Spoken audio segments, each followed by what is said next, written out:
ஆதாரம்னு கேட்குறாங்க. ஒரு 1 week back மாண்புமிகு நிதி அமைச்சர் பேசும்போது ஒரு 3 டிபார்ட்மெண்ட்லேருந்து ரிவ்யூ பண்ணி அந்த ஃபைல்ஸ்லாம் என் டேபிளில் இருக்குன்னு சொன்னார். அது ஏதோ போகிற போக்கில் அவர் சொல்லலை, உண்மையிலேயே என் டேபிளில் இருக்கு. அத்தனையும் ப்ரூஃபோடு இருக்கு. ஓப்பன் பண்ண வச்சிடாதீங்க. எப்போ ஓப்பன் பண்ணணுமோ அப்போ கரெக்டாக எல்லாமே ஓப்பன் ஆகும். நான் பேசுவேன், பேசக்கூடாதுன்னு ஒன்றும் இல்லை. இடைத்தேர்தலையாவது சில பேருக்கு நல்லது நடக்கணும்ல.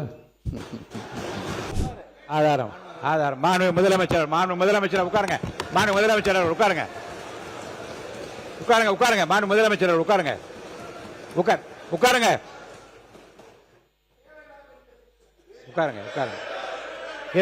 இருங்க. ஆதாரம் இருக்கான்னு கேட்டீங்க. திடீரென்று முதலமைச்சர் எந்திரிச்சு பேச முற்படுறாங்க. அப்ப திருப்பி எதுக்காக நீங்க கத்திட்டு உட்காருங்க. தயவு செய்து உட்காருங்க, எழுந்திருக்காதீங்க. மாண்பு முதலமைச்சர் அவர்கள். மாண்புமிகு பேரவைத் தலைவர் அவர்களே, நான் அதை சொல்ல வேணான்னு தான் நினச்சேன். ஆதாரம்னு கேட்குறாங்க. ஒரு 1 வீக் பேக் மாண்புமிகு நிதி அமைச்சர் பேசும்போது ஒரு 3 டிபார்ட்மெண்ட்லேருந்து ரிவ்யூ பண்ணி அந்த ஃபைல்ஸ்லாம் என் டேபிளில் இருக்குன்னு சொன்னார். அது ஏதோ போகிற போக்கில் அவர் சொல்லலை, உண்மையிலேயே என் டேபிளில் இருக்கு. அத்தனையும் ப்ரூஃபோடு இருக்கு. ஓப்பன் பண்ண வச்சிடாதீங்க. எப்போ ஓப்பன் பண்ணணுமோ அப்போ கரெக்டாக எல்லாமே ஓப்பன் ஆகும்.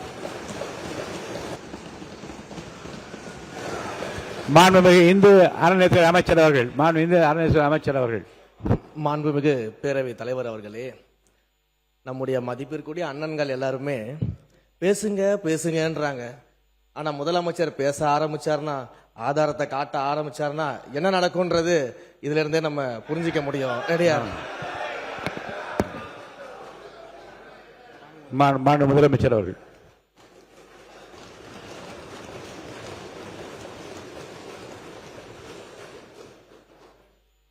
மாண்புமிகு பேரவைத் தலைவர் அவர்களே, மக்கள்கிட்ட எப்போ பேசணும், என்ன பேசணும், எப்படி பேசணும் எல்லாம் பேசிட்டு தான் அன்பா ஆசையா எங்க எல்லாரையும் கொண்டாந்து உட்கார வச்சிருக்கிறோம்.